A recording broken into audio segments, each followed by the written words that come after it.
আজকে সুপ্রিম কোর্টের যে রায় 2016 এসএলএসটি চাকরি প্রার্থীদের নিয়ে যে রায় হয়েছে, সে রায় আপনারা সকলেই জানেন। সে রায় আমরাও দেখেছি। রায়ের অর্ডার কপিও মোটামুটি বেরিয়েছে।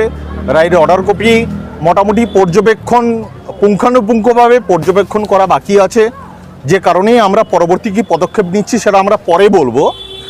এখন আপাতত আমরা যেটুকু বলছি যে এই রায় কখনোই আমাদের আশানুরূপ নয়। তার কারণ এই রায়, সুপ্রিম কোর্টের যে রায়, যোগ্য অযোগ্য বাছাই কিনা, দ্বিতীয় অপশন পুরো প্যানেল বাতিল কিনা, সুপ্রিম কোর্ট দ্বিতীয় অপশনটাকেই বেছে নিয়েছে।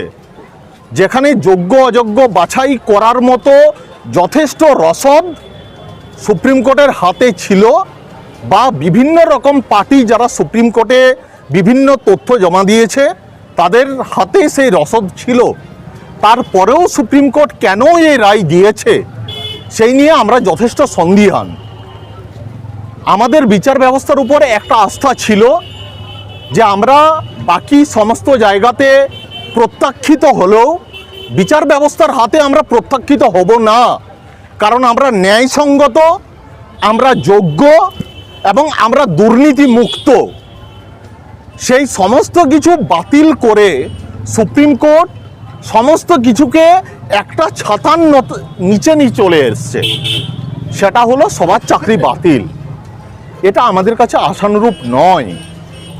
এবং এর যে দায়ভার কার, এর দায়ভার প্রাথমিকভাবে অবশ্যই রাজ্য সরকার, কারণ রাজ্য সরকার এর আগে হাইকোর্টে যে সমস্ত সিঙ্গেল বেঞ্চ এবং ডিভিশন বেঞ্চে অবজারভেশন এবং তার বিভিন্ন রকম যে ইনস্ট্রাকশন, সেগুলো রাজ্য সরকার পুরোপুরিভাবে পালন করেনি। হাইকোর্ট যখন চেয়েছিল বিভিন্ন রকম তথ্য, সেই তথ্যগুলো এসএসসি বা মধ্যশিক্ষা পর্ষদ বা রাজ্য সরকার কেউই পুঙ্খানুপুঙ্খভাবে দেয়নি। পুঙ্খানুপুঙ্খ মানে হচ্ছে একজনের সাথে আরেকজন, মানে এসএসসির সাথে মধ্যশিক্ষা পর্ষদের যে ডেটা, যা গরমিল, সেটা কখনোই কিন্তু একই রকম হয়নি। এই ডেটা গরমিলের জন্য বা আরও বিভিন্ন ক্ষেত্রে যে সমস্ত দুর্নীতি হয়েছে, আজকে সুপ্রিম কোর্টের অর্ডারটা আপনারা যদি দেখেন তাহলে আপনারা বুঝতে পারবেন যে বিভিন্ন ক্ষেত্রে যে দুর্নীতি হয়েছে, সেই দুর্নীতিগুলোর জন্য সুপ্রিম কোর্ট এই সিদ্ধান্তে উপনীত হয়েছে যে বিভিন্ন ক্ষেত্রে দুর্নীতির জন্য আমরা চাল আর কাঁকর দুটোকে আলাদা করতে পারছি না।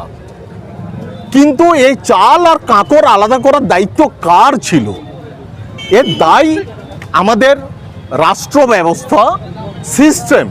তার যদি সিস্টেম বা রাষ্ট্র ব্যবস্থা সেই দায় গ্রহণ করতে না পারে, তার মাসুল গুনতে হবে আমাদের মতো যোগ্য, ন্যায়সঙ্গত, দুর্নীতি মুক্ত চাকরি প্রার্থীদের, যাদের 6 বছর ধরে চাকরি চলছে, প্রায় 7 বছর, এবং যারা 7 বছর চাকরি করার পরেও সুপ্রিম কোর্টের এই রায়ের ফলে যারা আজকে চাকরি হারা, এর দায়ভার কিন্তু রাজ্য সরকারকে নিতে হবে।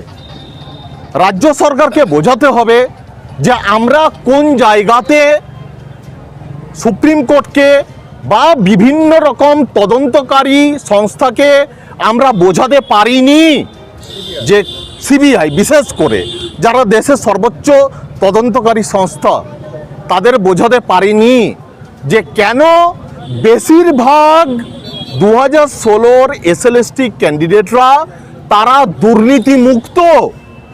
বেশিরভাগ, কম ভাগ দুর্নীতিযুক্ত, কিন্তু ওই কম ভাগ দুর্নীতিযুক্তর সাথে বেশিরভাগ দুর্নীতি মুক্তকে তারা একই সাথে জলাঞ্জলি দিয়ে দিল।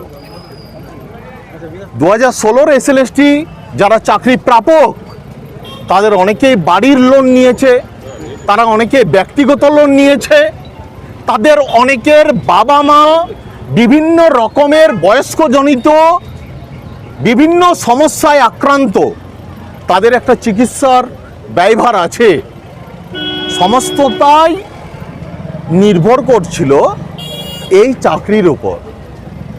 সেটা যোগান আজ থেকে কে দেবে? এটার উত্তর রাজ্য সরকার দেবে। যেটা চাই, আজকে মাননীয় মুখ্যমন্ত্রী প্রেস কনফারেন্স করেছেন, তাতে উনি বলেছেন যে যারা 2016 চাকরি প্রাপক ছিলেন তাদের নিয়ে নাকি আবার উনি একটা নতুন 7 তারিখে উনি মিট করবেন, 7 এপ্রিল 2025, এবং আগামী দিনে উনি তার কিছু একটা রূপরেখা তৈরি করবেন। আমরা তাতে আশান্বিত নই। আমরা জানি দেশের সর্বোচ্চ ন্যায়ালয় সে রায়কে সমস্ত সরকারকেই মেনে নিতে হয়। আশা করি পশ্চিমবঙ্গ সরকারও সেটা মানতে বাধ্য।